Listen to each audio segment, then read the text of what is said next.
Hello there, very good evening and welcome to the news tonight. I'm Tracy Shilshi and in the next 30 minutes I'll be taking you through the top stories from India and across the world, starting with the headlines.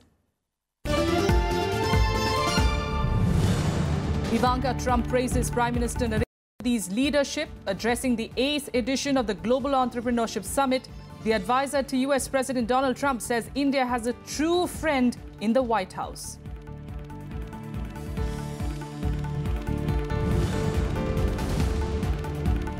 Prime Minister Narendra Modi inaugurates the Hyderabad Metro Rail. The 72-kilometer-long system is the biggest project in the world to operate in a public-private partnership mode.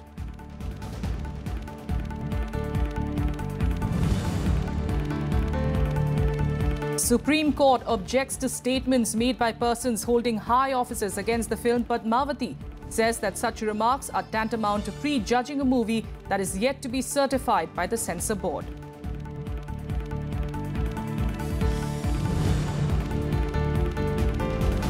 And over 120,000 tourists stranded at Bali International Airport for the second day. Clouds of smoke from Mount Agung volcano force authorities to extend the airport's closure by another 24 hours.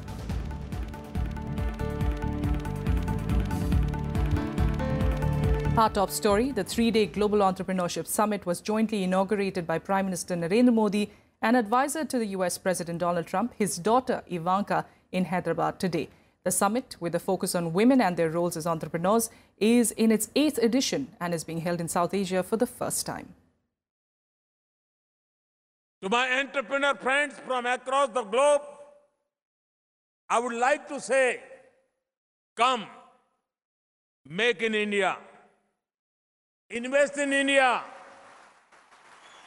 for India and for the world.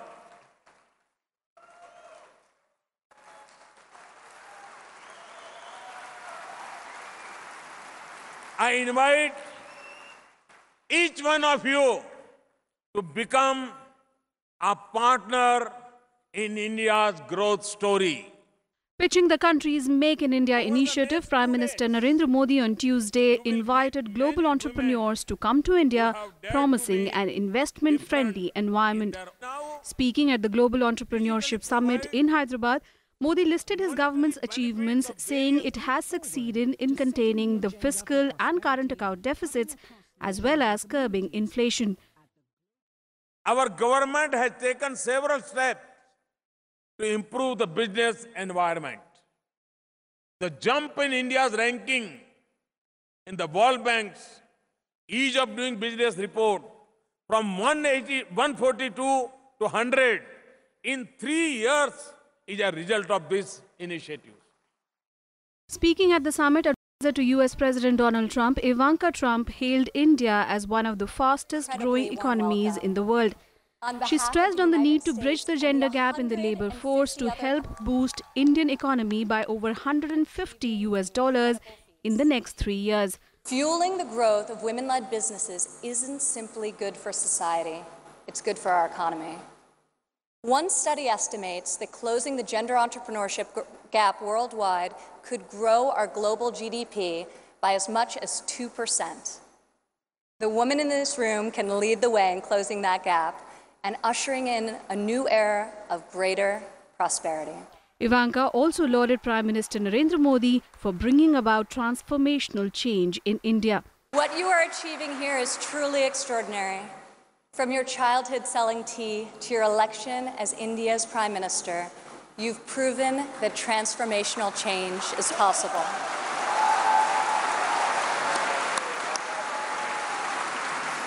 And now you are bringing that promise to hundreds of millions of people across your country. Earlier in the day, Prime Minister Narendra Modi and Ivanka Trump inaugurated the 8th Global Entrepreneurship Summit in Hyderabad. The three-day event, which focuses on female entrepreneurs, is being jointly hosted by India and the United States.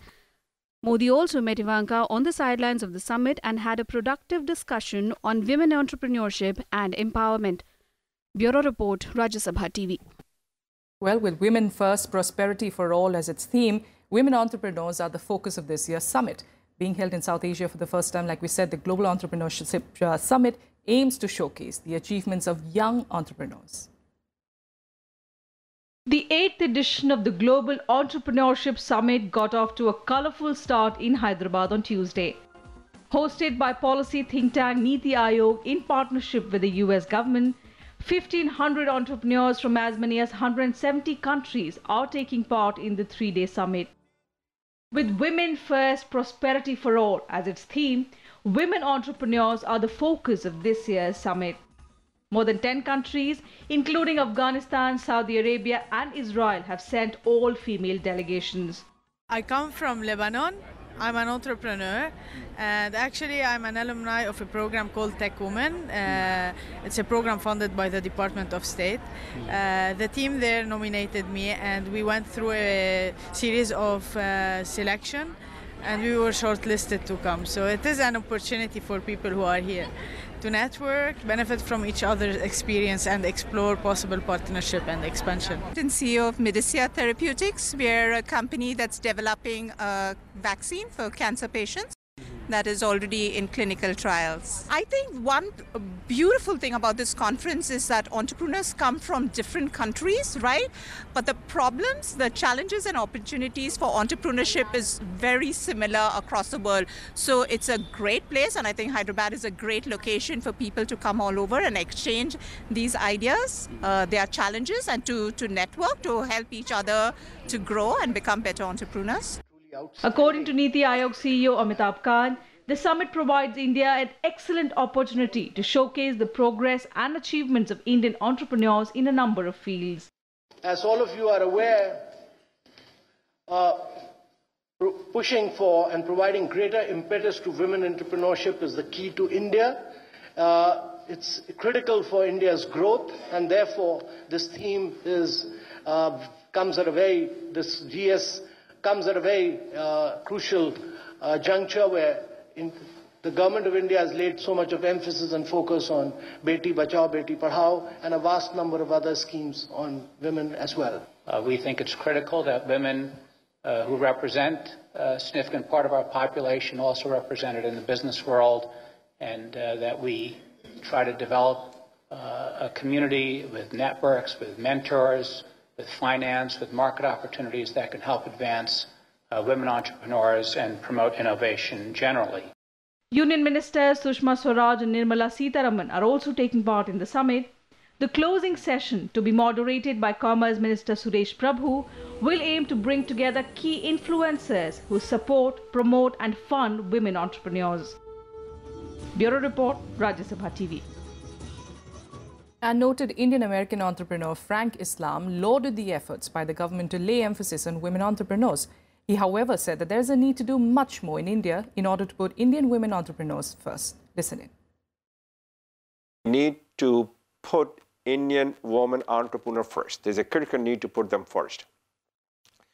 They face a tremendous barrier in starting a new business venture, but they're also a tremendous asset to start a new business venture.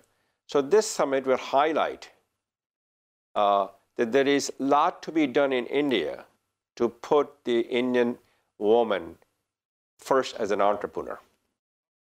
In other news, Prime Minister Narendra Modi inaugurated the first phase of the Hyderabad Metro Rail on Tuesday, stretching over 30 kilometers with 24 metro stations. The Metro Rail will be open for the public from tomorrow.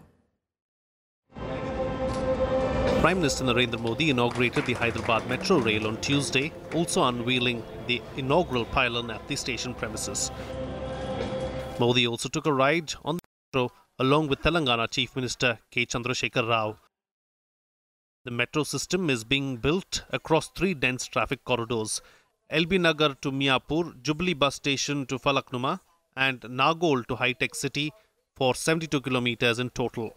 The first corridor inaugurated by the Prime Minister covers a 30-kilometer stretch between Miapur and LB Nagar with 24 stations. The Hyderabad Metro Rail is claimed to be the most innovative and largest project in the world under public-private partnership. There will be a minimum fare of 10 rupees for a distance of up to 2 kilometers and the maximum fare of 60 rupees for a distance of more than 26 kilometers. Each train would initially have 3 coaches with passenger capacity up to 330.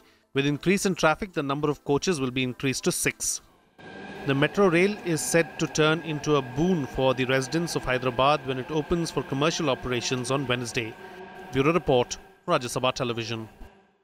Vice President M. Venkaiah Naidu inaugurated the Andhra Pradesh campus of Vellore Institute of Technology in Amravati on Tuesday. While addressing the gathering, the Vice President said that education is the most powerful weapon which can transform the world. Andhra Pradesh Chief Minister Chandrababu Naidu was also present on the occasion. The Vice President also said that educational institutions are temples of learning and every student must show the respect to their teachers. He added that students must also display complete dedication and discipline towards the entire process of learning.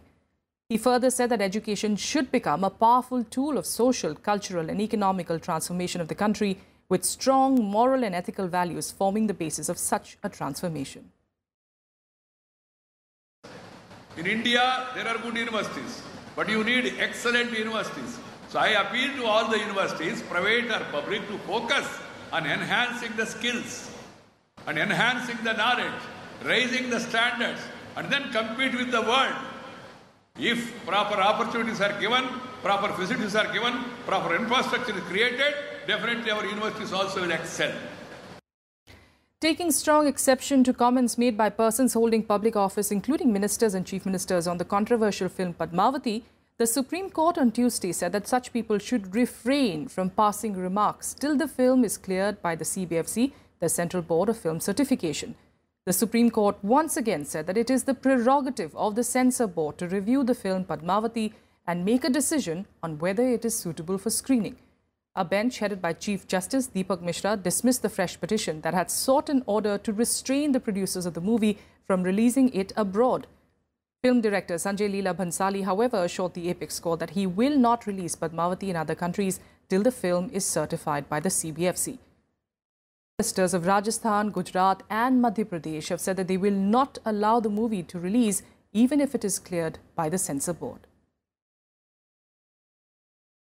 Central government को direction दिया है, उनसे पूछा कि आप action क्यों नहीं लेते हैं लॉ के अंदर में? जो लॉ में कोई प्रोविजन नहीं है क्या इस परिस्थिति में एक्शन लेने के लिए? Why you people are silent? आप लोग साइलेंट क्यों हैं? क्यों नहीं एक्शन लेते लॉ का जो भी प्रोविजन है? आप एक्शन लीजिए. लोग इतना स्टेटमेंट दे रहे हैं, बड़ी बड़ी अथॉरिटी स्टेटमेंट दे रहे हैं, आप लोग साइलेंट बैठे हुए हैं. एक्शन लीजिए इस चीज़ के ऊपर. लॉ जो भी प्रोविजन है उसके हिसाब से आप action. With a quick break here, up next we'll get you more national and also the top international stories.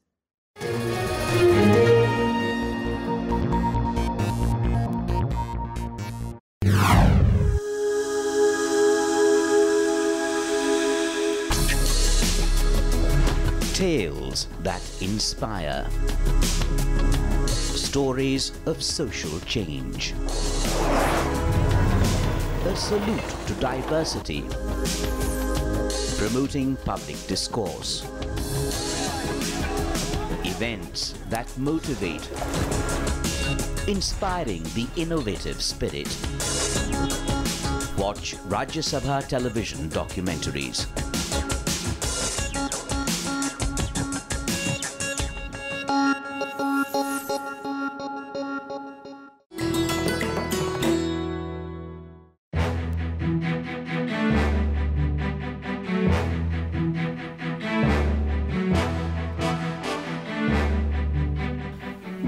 Trophy boat race of Kerala, popularly called Vallam Kali in local parlance.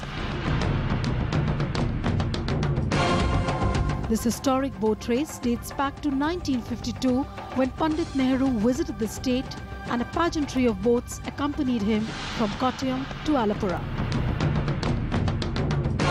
The race, conducted on the second Saturday of August every year, is a major tourist attraction. It's generally the snake boats which participate in the race, and hence the shape of the winner's trophy is also a replica of a snake boat.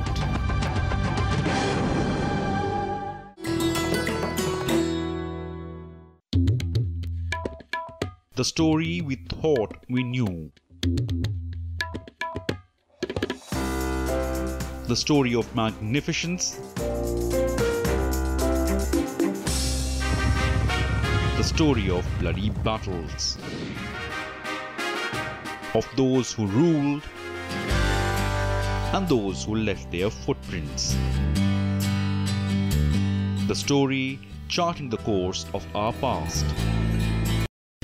Talking history on Rajya Sabha TV.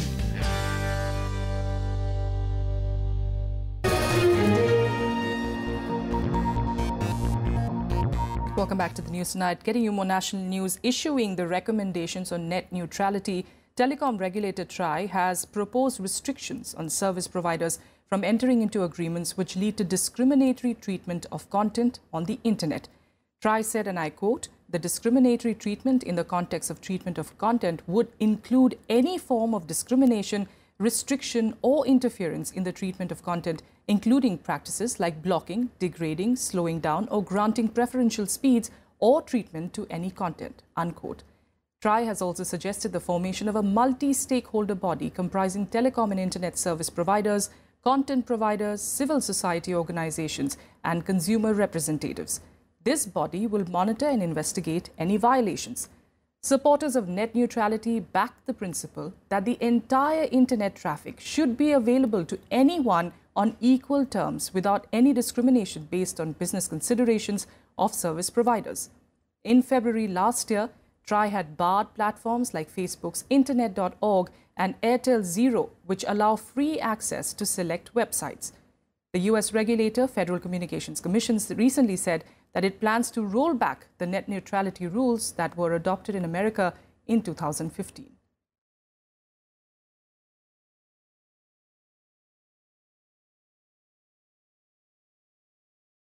Senior bureaucrat Badri Narayan Sharma has been appointed chairman of the National Anti-Profiteering Authority under the GST regime.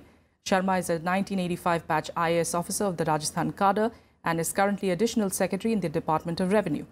The setting up of the 5-member authority was approved by the Union Cabinet on the 16th of November. It is mandated to ensure that the benefits of GST rate reduction is passed on to the consumers.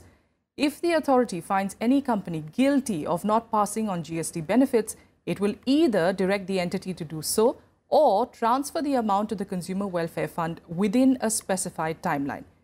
The authority will also have the power to cancel registration of any entity or business. With that, a look at what else made news across the country today in Nationwide. The Supreme Court has dismissed a plea challenging the appointment of senior Gujarat cadre IPS officer Rakesh Asthana as a special director of the CBI. The centre had opposed the plea, saying Asthana had an outstanding career and had supervised over 40 high-profile cases like the coal scam, Augusta Westland scam, black money and money laundering cases.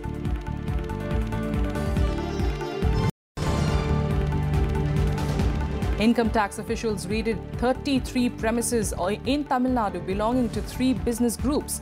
Officials said the latest search operations were linked to unnamed shell companies. This is the second major raid by the IT department after its multi-city searches linked to jail AIDMK leader VK Sasikala's kin and business associates.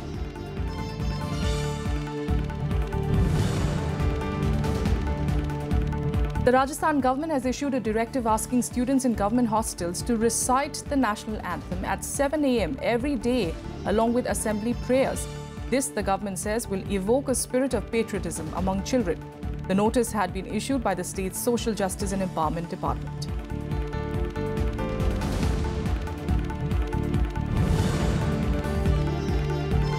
Police in Kashmir has arrested 4 drug peddlers in 2 separate incidents and seized over 200 kilograms of opium.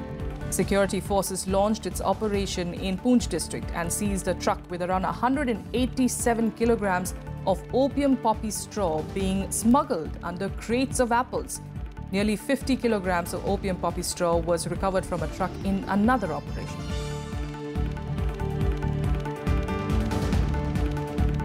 India will build its first National Crisis Management Center, NCMC, with Russia's help. This was decided in a meeting between Union Home Minister Rajnath Singh and Russian Minister for Emergency Situation Vladimir Puchkov in Moscow on Tuesday. Russian EMACOM would share its expertise with India to create the quick-responding NCMC in India. After reviewing the earlier agreement on disaster management, both ministers signed a joint implementation plan for 2018-19 for cooperation in disaster management.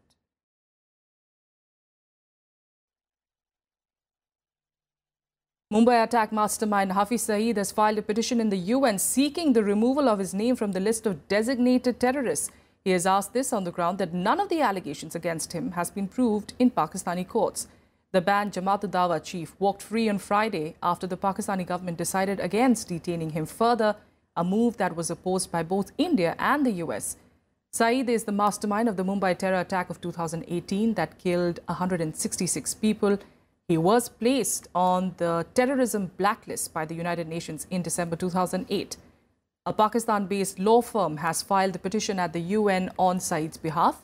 Saeed has decided to challenge the UN's decision on the basis of different court decisions since 2009, in which no allegation, either related to terrorism or otherwise, has been proved in Pakistani courts.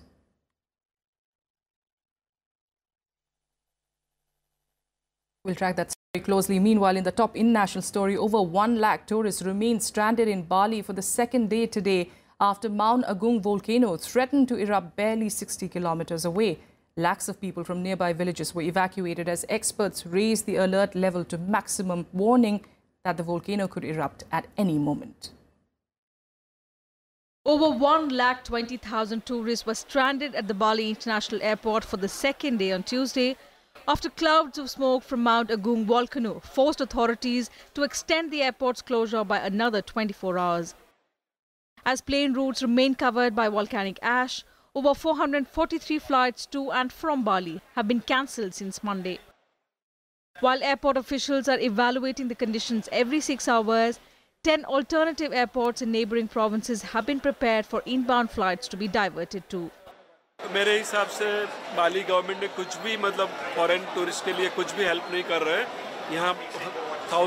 यहाँ हजारों लोग airport में फंसे हुए हैं and they have to go to the some other airport और दूसरे airport से वो फ्लाई होने की कोशिश कर रहे हैं, लेकिन यहाँ की गवर्नमेंट या यहाँ की कोई अथॉरिटी हेल्प नहीं कर रही है। No, there's not a lot of information. Very little. It's all right. We're on holiday, so it doesn't matter. We don't know. We don't know what's going to happen. Jusqu'à maintenant, oui, on a eu des bonnes informations des autorités et ils nous ont bien informés. Et c'est au jour le jour, qu'est-ce qu'on peut faire? C'est la nature, donc on ne peut rien y faire. Pour une fois qu'on peut rien faire à quelque chose. Raising the alert level to maximum, experts have warned that the volcano can erupt any moment. Over 1,50,000 residents living in 22 villages are already being moved to safer areas. Kemudian ini mengarah ke barat ke bulannya. Kemudian malam hari masih kita amati adanya sinar api. Jadi kita tetap memantau gunung ini 24 jam, gitu ya. For tourists from India, the Indian consulate in Bali has opened a help desk at the international airport to provide any assistance. External Affairs Minister Sushma Swaraj is monitoring the situation closely. Mount Agung in eastern Bali has been threatening to erupt for some time, prompting an evacuation of over 1 lakh people in September. The alert was lowered on the 29th of October as the activity decreased, but was raised once again 3 weeks later. On Saturday, for the second time in a week, the mountain sent clouds of volcanic ash 3 kilometers up into the air, caused by the heating and expansion of groundwater. Mount Agung, which sits more than 3,000 meters high, last erupted in 1963, killing more than 1,500 people and razing several villages. Bureau Report, Rajya Sabha TV. And here are some more updates from across the world in Global Buzz. On the second day of his visit to Myanmar, Pope Francis held talks with Myanmar's State Councillor Aung San Suu Kyi in the country's capital, Naypyidaw. The Pope earlier met leaders of several faiths calling for unity in diversity.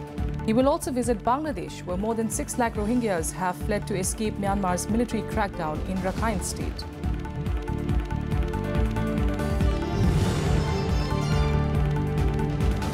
Hawaii is reinstating a decade-old nuclear attack warning signal to prepare for the growing nuclear threats from North Korea.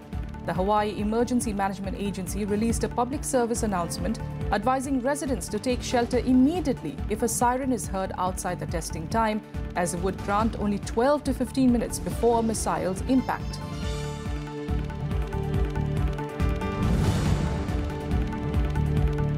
Uhuru Kenyatta was sworn in for a second term as President of Kenya at a ceremony in Nairobi. Kenya's riot police sealed off an area where the opposition planned a rival gathering and tear-gassed people trying to approach it. Kenyatta was officially re-elected with 98% of the vote in October, but opposition leader Raila Odinga boycotted it by calling it unfair.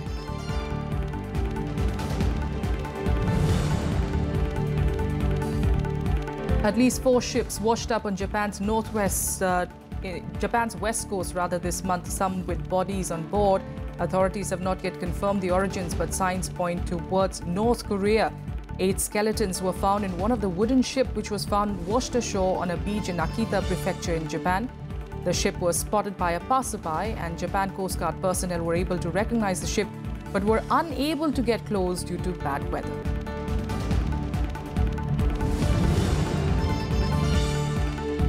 Police arrested a 20-year-old man suspected of planning to use an automatic rifle for a mass shooting on New Year's Eve in downtown Melbourne.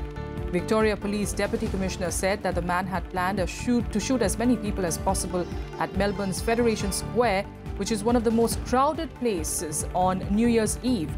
The man arrested will be in fact charged after his police interview and will be then appearing at the Melbourne Magistrates Court.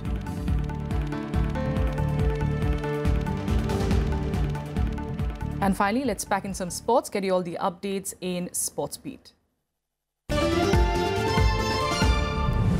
Ace Indian shuttler Kidambi Srikanth won the Sportsman of the Year award at the inaugural edition of the Indian Sports Honours in Mumbai. PV Sindhu won the Sportswoman of the Year award in the individual sport category. R. Ashwin was Sportsman of the Year in the team sport category, while women's cricket team skipper Mithali Raj was given the Sportswoman of the Year award.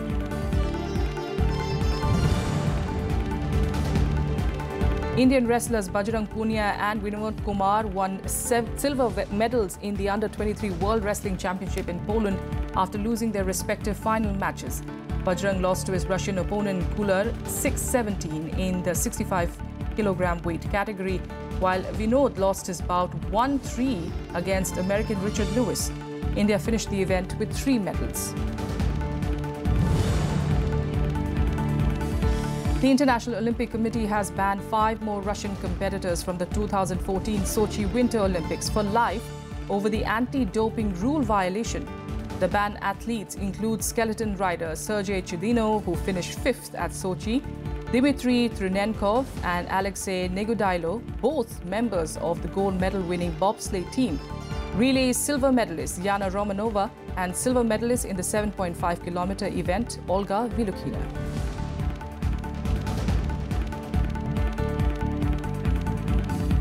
That's it on the news tonight. Thank you for joining us.